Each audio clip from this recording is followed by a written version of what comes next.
American Muslims have enriched the United States. They have fought in our wars, they have served in our government, they have stood for civil rights, they have started businesses, they have taught at our universities, they've excelled in our sports arenas, they've won Nobel Prizes, built our tallest building, and lit the Olympic torch. And when the first Muslim American was recently elected to Congress, he took the oath to defend our Constitution using the same Holy Quran that one of our founding fathers, Thomas Jefferson, kept in his personal library. We're back now with my guest, Dutch parliamentarian Geert Wilders. Well, it's interesting to me that you have to go around with bodyguards since you wrote a book in your country. Are you still under the same protection? Yeah, for exactly this month, for 5 years now. It started in 2004 because of my publication and what I said in Parliament and about Islam and mosques and radicalism. And yes, I got threats from all over the world, from the Netherlands, but also from Al-Qaeda-linked organizations. Geert, does your government provide this security detail? Yes, they do. They do. It's not my choice. If I wanted to have more or less, it's not my decision. It's the Secret Service and the decision of the Dutch Home Secretary to provide when it comes to parliamentarians for protection. Oh, my goodness. Well, I admire your government, that at least they're willing to protect you. It's more than I could say for the United States of America, which lets people twist in the wind who they don't agree with. You are not supported, strangely enough, by homosexual groups or women. They're the ones who have the most to lose by radical Islam. Why don't they support you? Well, some of them do, actually. It's not that they don't support me.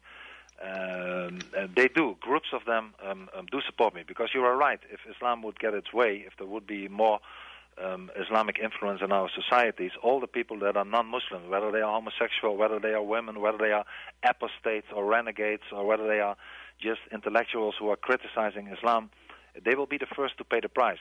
It's especially the representatives of the Christian belief, however, where much of the Christians support my point of view, that those people, unfortunately, in our multicultural society are appeasing as well and are criticizing myself, indeed, leaders of the Jewish, leaders of the Christian community, but the real people, the common people in the street, support me. If there would be elections today, my party, and I'm referring to a poll from 2 days ago, would be the biggest party. If there would be elections, I could be the new Dutch prime minister. So there is a lot of support, but there is also a lot of resistance. I have to be honest about that.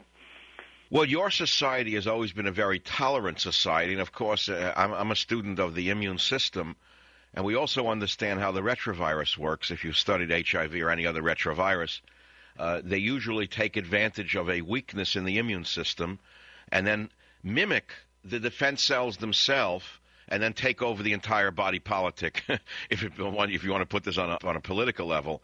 That's what's going on in the West, which is that ultra-tolerance has enabled some of these radicals to enter the country under the guise of, let us say, asylum or please help me. They come in the next day you wake up, they're trying to take over your country and throw you out of your own country, which I don't understand how anybody with any intelligence can't see it going on, which leads me to the next question. Since you wrote your book in 2005, have there been changes in your favor, meaning has Holland awakened in any way to the threat, or has Holland become weaker?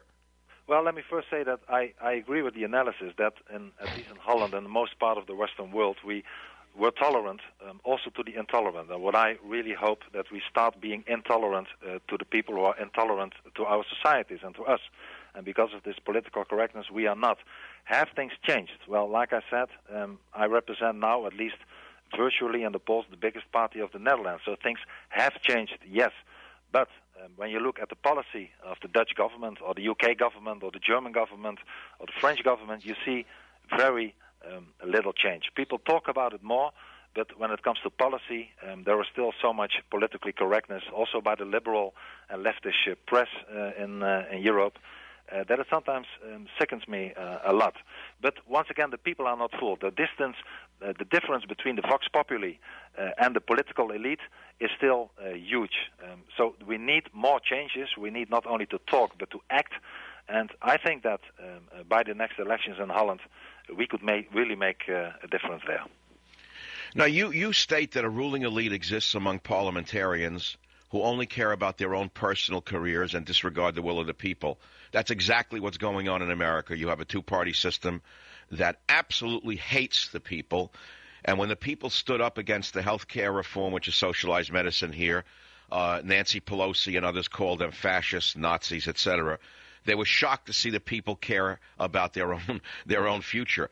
Your party, who created your party and when was it formed? When did this new party begin?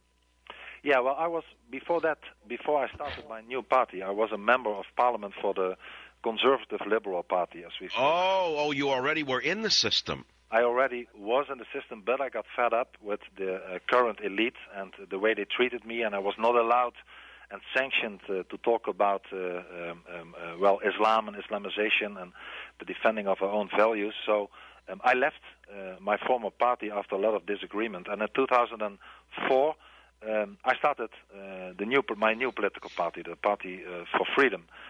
It was in September 2004, and we took part 2 years later for the first time in the elections, and we got quite a result for a new political party.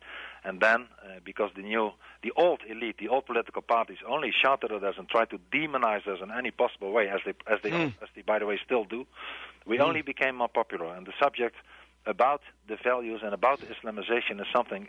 I mean, I hope that a lot of Americans come and see Europe and see that whether you go to Malmö or Copenhagen or Berlin or Amsterdam or Brussels or Paris, that our society is changing, that there is a parallel society where we have Sharia courts, where we have the most terrible thing, honor killings, where we have the most terrible things happening, and that the political leaders looking in the other direction.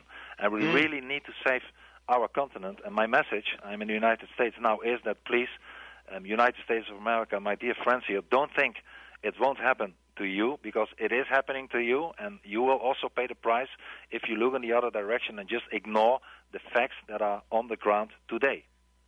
Your party, could American citizens make contributions, financial contributions to your party if they wanted to?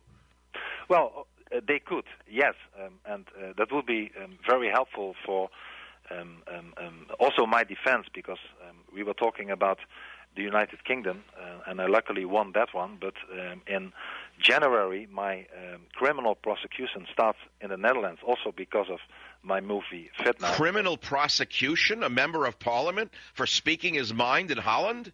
Yes, and this is a very sad thing, because the public prosecutor in Holland decided not to prosecute me. Then some people went to a court of appeal in Amsterdam, and the higher court of appeal ordered my prosecution. I could go for 20 months to jail.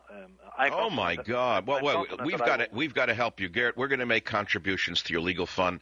I know you didn't come on the program today to ask for money, but I know that money is the mother of politics, and especially the mother of law in the world today. We know that the opposition, the Sharia folks, are backed with unlimited funds, no doubt from Saudi Arabia and God knows where else.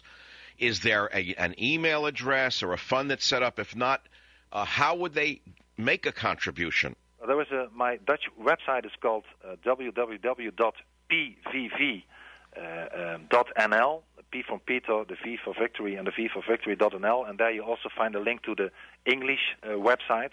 And there people can see how they could help. It's not only that I'm being prosecuted for my thoughts in the Netherlands, but also the country of Jordan is threatening to ask for my extradition.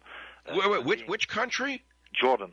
The Jordan prosecutor. Oh, Jordan, a wonderful country of freedom, yes. The wonderful country of freedom, so long as you're a member of the ruling class. Now, I want to read your website again. I want the millions of people listening to this show to make a contribution, whether it's $5 or $1,000. It's www.pvv.nl. pvv.nl. It's going to go up on my website as well. Many, many people have come to my aid and contributed to my legal fund. And I know that they're looking for good causes that have meaning rather than the Republicans or the Democrats. And I would encourage everyone listening to this show to contribute to a Geert Wilders Defense Fund. And we're going to talk more about that later on the Savage Nation.